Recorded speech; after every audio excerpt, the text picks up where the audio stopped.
Now, when we're defining character, I like to sum it up in one sentence, which is it's our habitual way of operating. How we are is who we are. How we are is who we are. How I am on a habitual basis is who I am as a person. Okay? So you think about that. Some of this you might be saying, ooh, some of you might be cringing. Some of you might be thinking of areas in your life right now that, hey, I need to get better at. Great. Fantastic. We all have things we can get better at, me included. But what is organizational character? An organization's character is its demonstrated values. What does KLTV, what does this team right now demonstrate over and over and over again? That is its character. Whether or not you're demonstrating it with your customers or you're demonstrating it with each other. How do you treat your customers and how do you treat each other?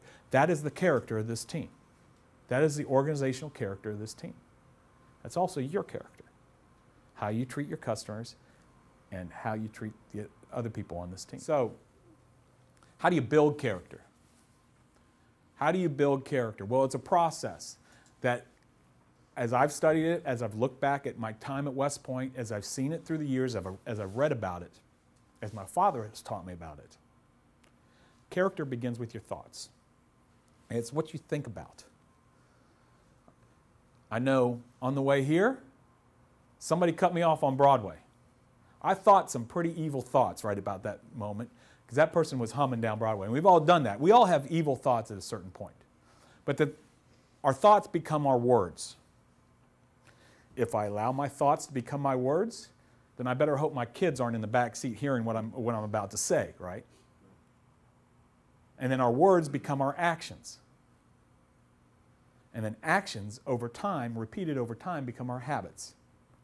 And our habits are what form our character. Think about that. Our habits are what form our character. So, just because I helped the old lady across the street once, does that make me a servant? Probably not. If I am in the habit of serving, if I am in the habit of going out and helping others, if I see a need and I address it, if I never tell a lie, if I always look at a situation and I say, what is the right thing to do, and I consistently do it, then I am a person of character, of high character. Now, on the other end of it are the people who tell little white lies over and over again, find ways to get out of work, find ways to maybe call in sick, those type of things. And if that's a habit of yours and you consider yourself a person of high character, start thinking differently and start acting differently.